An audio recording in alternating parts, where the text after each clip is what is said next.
Have you ever sat down to ask yourself when was the term hacker used?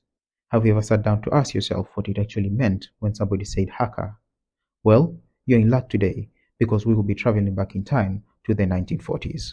Here we go. In the year 1941, Fitchburg, Massachusetts, there was a man who was a mill machinery repairman who had a son called Peter Samson. Peter grew up being a very curious young man who loved learning mathematics and understanding how things work, and all this was through the influence of his father. One day, Peter was watching a TV show which was giving the basic introduction to programming a computer in its language, and this sparked his curiosity with technology.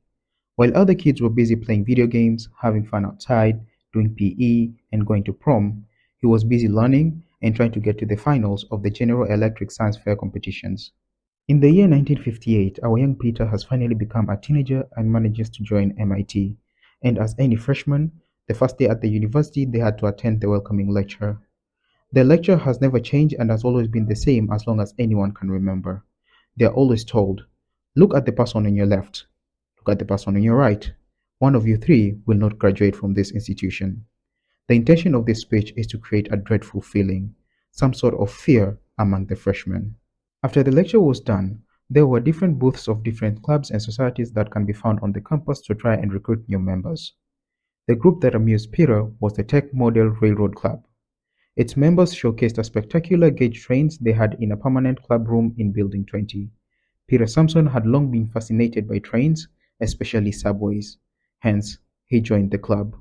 Immediately, Peter attended the tour, and they were taken to the club room that had a model of a little town, industrial area, a tiny walking trolley line, and of course, plenty of trains that matched the real trains, which were all controlled by a control area called the notch.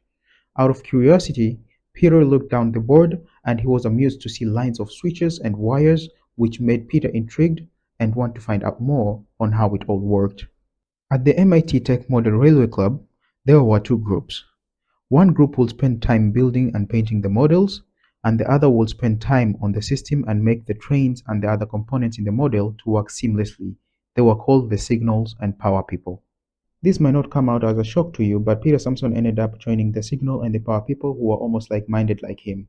People who wanted to know how things work and how any changes made on the system would affect the other parts. Peter and the signal and the power people would hang out for hours in the club, constantly trying to improve the system and arguing what could be done next. This group used to come up with different projects built not to fulfill some constructive goal, but to fulfill a wild pleasure taken in mere involvement. This was called a hack. Later, the people working in the Signal and Power group started calling themselves hackers with great pride. Peter and the group would sneak to the EAM room to go and look how systems work and try to take it to its limits. For you to qualify as a hack, you had to be involved in innovation, style, and technical brilliance. MIT Tech Model Railway Club was the original user of the word hack, which in simple terms meant a person with technical knowledge. I'm sure by now you already understand where and when the term hack came from. Thank you very much for listening to this episode. My name is Karim Chata, and see you on the next one.